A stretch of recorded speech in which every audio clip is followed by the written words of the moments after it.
Imagine billions of dollars in American and Israeli missiles finding nothing but props. Picture some of the most technologically advanced armed forces on the planet, precision-guided munitions, satellite surveillance, infrared sensors, synthetic aperture radar, all of it focused on coordinates that deliver spectacular explosions, and behind the smoke, only imitation hardware.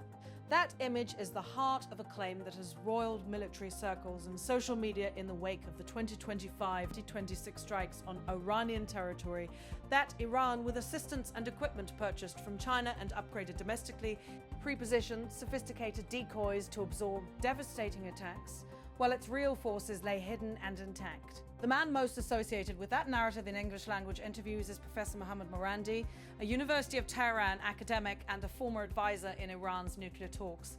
In broadcasts and podcasts earlier this year, he sketched a striking picture, scores of live flicker. Replicas, vehicles, missile launchers, helicopters, air defense systems deployed across open landscapes, on roadsides and near obvious military coordinates. These were not crude inflatables. Morandi described them as engineered to mimic thermal and infrared signatures, radar returns, even the telltale heat plumes that guided systems can use to home in on a target. The idea he presented is simple and elegant.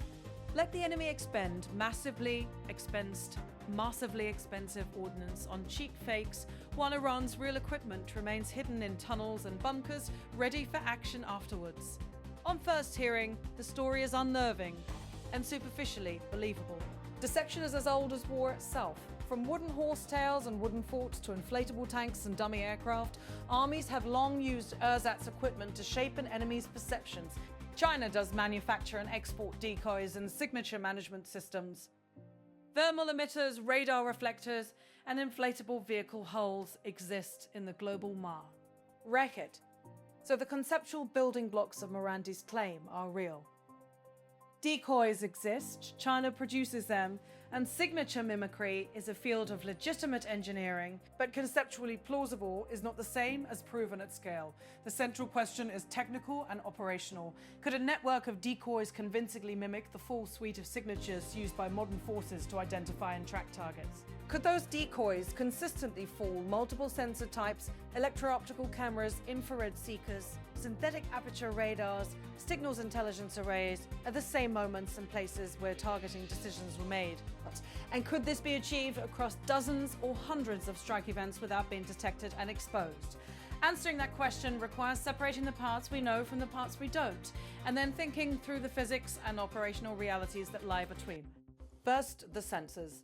Modern precision strike systems do not rely on a single cue. They are layered and redundant. Satellite imagery provides broad area surveillance and pattern of life analysis. Electro-optical and infrared imaging can detect heat signatures and visual outlines. Radar can penetrate weather and detect metal.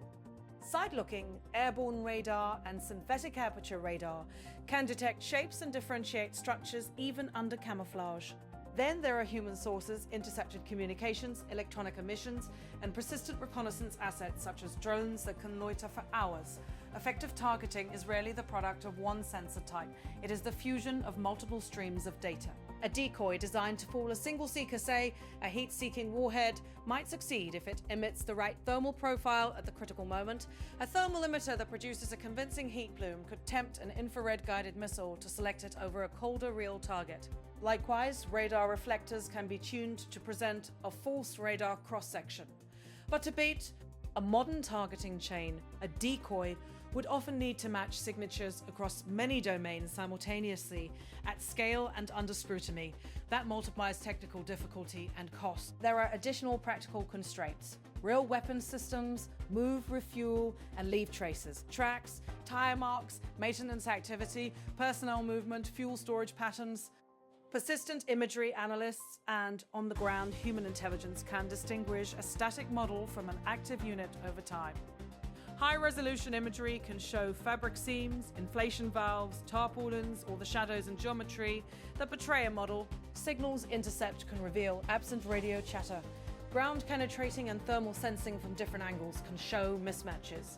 In short, convincing multi-sensor deception is technically possible in narrow cases, but sustaining it across many targets and long durations is hard. There's also economics and incentive. The asymmetry between the cost of a guided missile summitim is hundreds of thousands to more than $1 million, and a simple decoy is dramatic. The arithmetic is seductive. Spend a fraction of an adversary's cost and waste their expensive munitions. That cost imbalance has always made decoys appealing, but cost alone does not win the contest if the decoys fail to produce reliable effects or if the attacking force adapts quickly. Who benefits from claiming a major deceptive success? For the party asserting the deception, the benefits are both tactical and psychological. Militarily, demonstrating the ability to absorb and defeat precision strikes without attrition would be a clear deterrent and force multiplier. Politically, it can shape narratives of resilience and cleverness. For observers and analysts on the other side, the claim poses an immediate dilemma. If true, hard lessons must be learned about the limits of precision strike doctrine. If exaggerated, the message is still useful propaganda aimed at sowing doubt and confusion. That brings us to evidence, or the lack of publicly verifiable evidence. Much of modern military targeting and battle assessment is conducted under classification. Detailed strike assessments, battle damage evaluations, and intelligence community judgments are rarely revealed to the public. Visual evidence released on social media or by state-aligned outlets can be doctored, selective, or staged. Satellite imagery accessible to independent analysts can sometimes confirm strikes or show patterns of damage, but interpreting those images requires careful geolocation, temporal context, and expertise. Where we see scorched earth and debris, that suggests real destruction has occurred. Where we see what appear to be intact facilities after an attack, that suggests either the strike missed or the targets were vacated or protected. When assessing the claim at scale, hundreds of missiles hitting hundreds of decoys, several red flags arise. First, the level of coordination required to deploy equipped decoys across broad areas and have them behave convincingly at the precise times of attack is enormous. Second, the degree of cross-sensor mimicry needed to defeat sophisticated guidance and battle assessment systems raises questions about the cost and technological sophistication of the decoys themselves. If the decoys are that advanced, they would no longer be cheap in relative terms. Third, battlefield forensics, post-strike inspections by neutral observers, satellite before and after imagery, recoverable missile fragments would, in many cases, leave traces that could corroborate or refute the narrative. There are plausible middle ground scenarios that make the story more believable without requiring an unprecedented triumph of deception. One is selective success. Some decoys might have fooled particular systems in isolated instances, causing specific missiles to divert or expend their guidance. Another is partial deception. Fake equipment in less critical locations could attract strikes intended for less vital targets, preserving high-value assets elsewhere.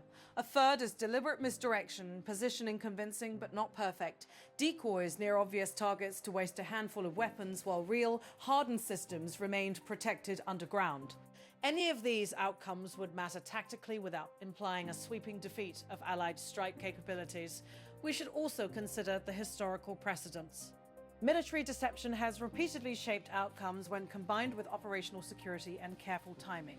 From World War II feints to Cold War maskirovka and more modern camouflage and signature management, deception is a recurring theme. But it is rarely absolute.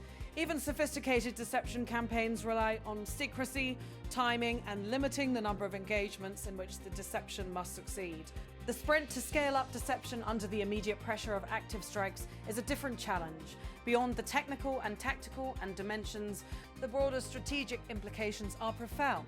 If cheap decoys can reliably blunt precision strike campaigns, the fundamental economic logic of modern arms spend heavily on guided munitions to knock out a stronger adversary changes. Combatants might place renewed emphasis on redundancy, dispersion, concealment, hardened infrastructure, and deceptive practices. For militaries that have organized their doctrine around the assumption that high-cost precision weapons yield decisive effects, this would require a doctrinal and procurement rethink of the conflict. Governments might also respond by investing more in persistent surveillance, sensor fusion, and multi-angle confirmation to reduce the vulnerability to deception. There are also political consequences. Claims of having outsmarted powerful militaries carry propagandistic value. They can shore up domestic morale, complicate an adversary's narrative of success, and influence third parties. Conversely, if such claims prove exaggerated or demonstrably false, they can damage credibility. In an era of rapid viral information flows, both the truth and the perception of truth become strategic weapons. Equally important is the human factor. Decision makers exhausted and under political pressure can be tempted to accept convenient narratives.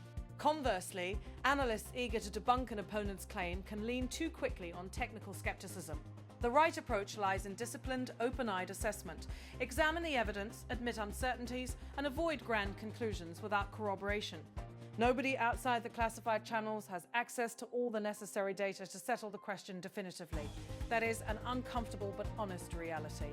Official military and intelligence assessments, if released, would hold the most definitive answers.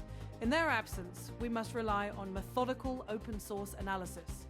Geolocated imagery, timestamps, serial photos of wreckage, missile fragment analysis, and indent on-the-ground reporting.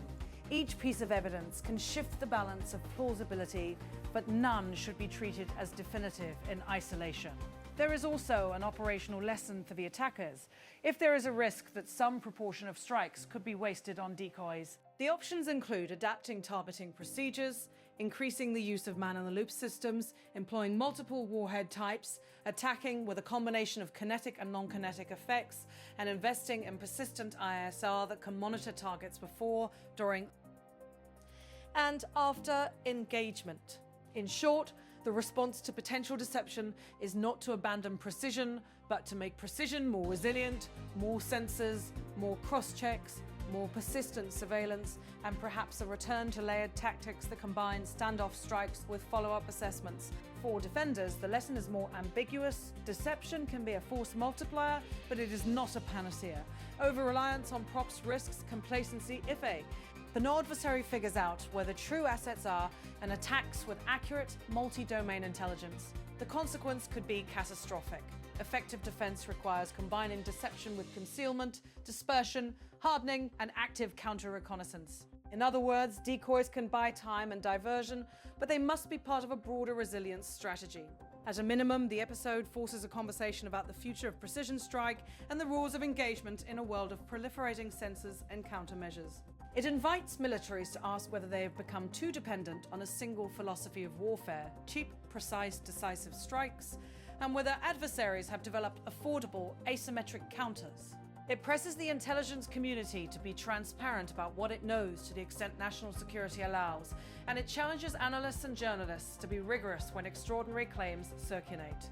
One telling line from commentators on: "This debate captures the stakes plainly. If even a fraction of this is true, it should terrify military planners everywhere." That sentence, stark and alarmed, reflects the strategic anxiety that accompanies the idea that a relatively low-cost technique could undermine the assumptions underpinning modern high-cost arsenals. So where do we stand? We stand somewhere between proven and proven. The ingredients for believable deception exist: decoys, signature management technology, historical precedent, and a motivated defender. The obstacles are also real: multi-sensor targeting, persistent surveillance, battlefield forensics, and the logistical complexity of implementing large-scale multi-domain deception under fire. Until more concrete, independently verifiable evidence is available, the prudent stance is skepticism tempered by seriousness. Take the claims seriously enough to examine vulnerabilities and adapt tactics, but avoid treating it as irrefutable fact without corroboration. The larger takeaway is not simply whether a single campaign succeeded or failed. It is that warfare is a constant contest between detection and denial, between visible force and invisible countermeasures. Each innovation, precision-guided munitions, satellites, stealth, triggers new innovations in detection, deception, and adaptation. The current debate is another chapter in that long story. A reminder that advantage is temporary and that doctrine must evolve alongside technology. In the end, whether the outcome is a cunning triumph of deception or an ambitious narrative with holes, the episode is useful. It forces planners to revisit assumptions, compels analysts to scrutinize evidence more carefully, and reminds the public and policymakers that modern conflicts are fought as much in perception as in firepower. The right response is neither denial nor panic, but a sober assessment, investment in resilient systems, and an insistence on transparency, where that transparency does not code. MP promise operational security. If history teaches anything, it is that neither deception nor detection ever wins forever. Each side learns, adapts, and changes the rules of engagement. What matters now is the learning. Who adapts faster, who closes the sensor gaps, and who devises the next countermeasure. Until the evidence is clearer, that is where the real battle will be fought quietly, analytically, and with an eye toward preventing future surprises that could cost lives and reshape strategy.